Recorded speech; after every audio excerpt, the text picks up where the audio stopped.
This is CBS 11 News Now. And hello, everyone. On this Friday, joining us here on Facebook Live, this is News Now, our digital update. I'm Ken Molesino. We are live right now in our Fort Worth studios. As always, we want to encourage you to participate in this conversation with us. So send us in any questions that you might have on any of the stories that we're chit-chatting about. Offer your opinions and join in on this conversation. I'm going to go ahead and turn Facebook Live on here on my phone just so that I know that you guys are chatting with us and participating here. Let me lower the volume on that. I wanted to give you an update on a story that we've been working on today. The big story, of course, this morning, Wesley and Cindy Mathews giving up custody of their biological 4-year-old daughter. You will remember Wesley and Cindy Mathews are the adoptive parents of the little girl, little Sharon Mathews, 3-year-old, who was adopted.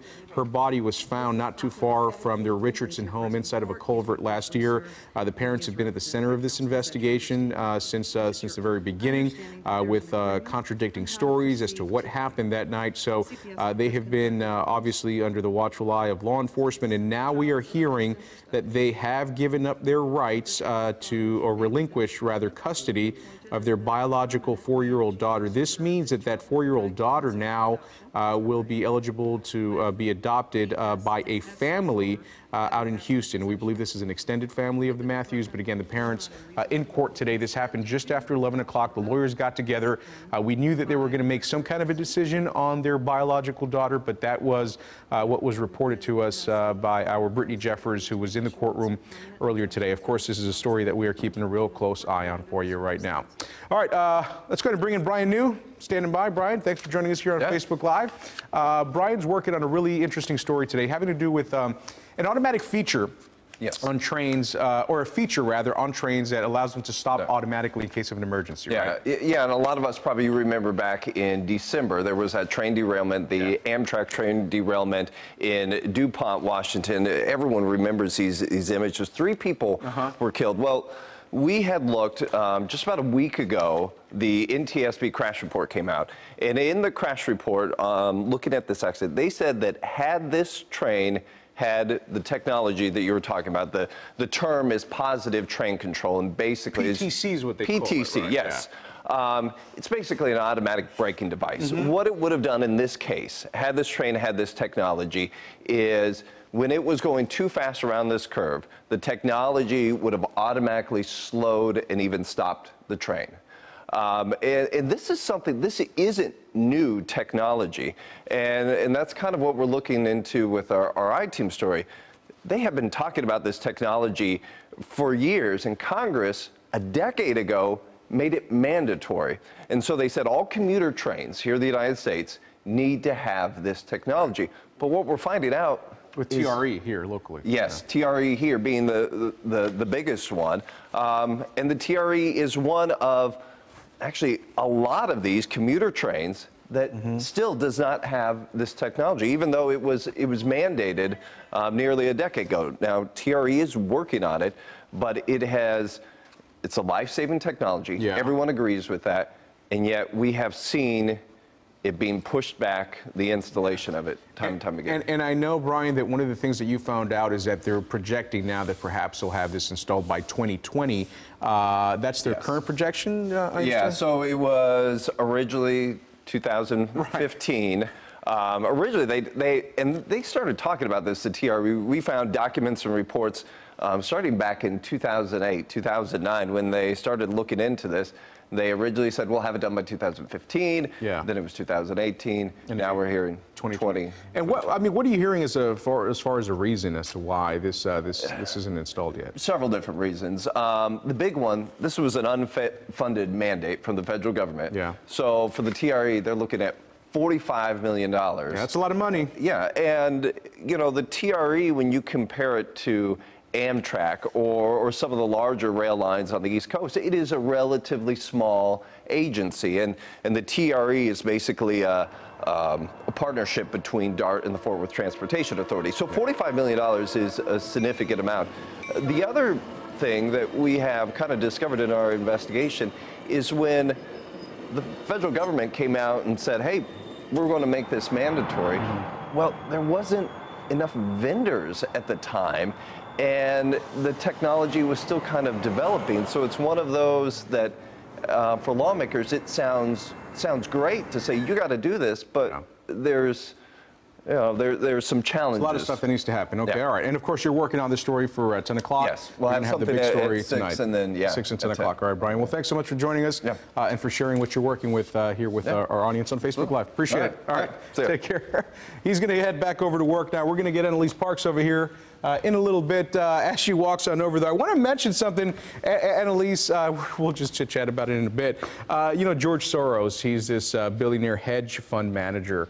Yesterday out in Davos, Switzerland, they're meeting for a big economic summit. You know, a lot of people are there, the president's out there. He took a slam on Facebook and on Google, and this is just his quote here, because of their rise in monopolistic behavior. I'm only throwing that out there because we are on Facebook right now, and there are a lot of people who are, you know, kind of sounding off on this right now. If you have any thoughts on this, go ahead and send us your comments on what George Soros said about Facebook and Google, calling them a global problem. I don't know how you feel about that, but anyway, send in those comments. I know it takes a couple seconds for them to come in here. I'll check them out here, so we'll wait on those comments to come in. Let us know what you think about it. But hey, we saw a little bit of rain today. We did. And before I get to the weather, yes, I'm dressed casually again. I'm really bummed out that Mathews is not in here. He told us yesterday he was going to wear blue jeans. Yeah. You can't really see, but I got some blue jeans on today. If you keep walking back, you can. Yeah, there you go. There you go. Casual Friday. No, I'm going to be heading out later to the stock show. I'm really excited about that. Yeah. So, what are you going to be doing out there?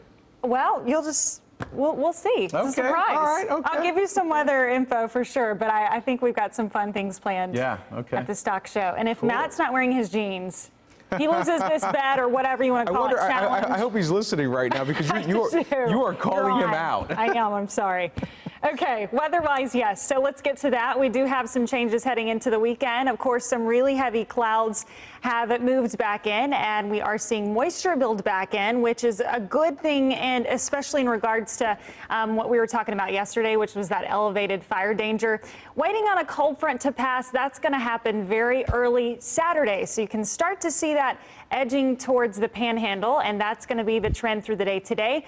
Not much in the way of rain today, about a 10% chance through the day. Temperatures slightly cooler than yesterday. You may see a stray shower, but you will be the exception. Certainly that's not the rule. And then we go on into late tonight. After midnight, you start to see some scattered showers. A few storms develop, and those will move on into Saturday morning. And what do you know? Matt Uris, guys, come on over, Matt. And he's not wearing jeans. If we're gonna call you out, we're gonna do this completely here. Look at him. Look at this guy. He said tomorrow I'm gonna wear blue jeans. We gotta check the tape. You did say that, man. I said next week. We're checking the tape. You said it's casual tomorrow. Friday and all. You know, we thought you'd be rocking him, but no. My guilty as charged. Actually, that's always. I'm a lawyer. It's always not guilty, but I'm going to check the tape. How about just no contest? As of now, this is hearsay. I don't buy any of it, okay? We've got the proof. If you guys were with us, you know what was said. Special guest appearance by Colby. Yeah. Oh, I got word from the newsroom I was getting called out, so I came to defend myself. I'm going to walk away pleasantly, though. He has nothing to say for himself. We'll plead the fifth. That's what I should have done from the beginning. Right? Plead the fifth. I'm going to think of a defense. I'll enjoy the blue jeans for you. Don't worry. We like to have fun out here. Yeah, well, he's not going out to the stockyards. You know, they don't like his kind over there. You know, he's too tied up with the tie over there. He's still in the studio. Oh my goodness. All right. Anyway, doing anything fun this weekend? I know the stock show, but that's today. Yes. I don't know. I with the nice temperatures, since the rain is only around tomorrow morning, the afternoon will be nice, so maybe I can squeeze in something fun right before work. Yeah. And then, Sunday is going to be a great day, so I have to think of something. Well, we have to get out there. We have to enjoy it because it is Friday. We're all smiles right now, but it's going to be Monday before we know it, and we're back, everybody back at work. Hey, just real quick, a couple of people, Wanda Gibson says she loves your jeans. Wanda Gibson also says, I'm here. Hello, Wanda. We see you. Hi, Wanda. Thanks for chiming in. Deborah Wyatt saying hi all on this Friday. And of course, you know, the whole conversation about jeans. I mean, that's something that really took off this entire. Who would know that something as simple as jeans would get people so riled up and talking? But it's such a staple choice in pant. You I know. And this whole thing about, people from the UK telling us here in the US, how old is too old to wear jeans. They said it was 53 years, but a lot of people wear jeans way past it. And I hope I'm wearing jeans way past 53 too. Same. Let's hope so. All right. I think that's going to do it for us for right now. And Elise, thank you so much. We're going to see you later on at 4 o'clock out of the stock show. See you there. So have fun out there. Send us some video of that. Okay. Let us know what it's looking like, and we'll check in with you. Sounds great. All right. Thank you for watching here on CBS 11 News. Remember, we are always on at cbsdfw.com and across all digital media platforms. We'll talk to you soon. Bye-bye.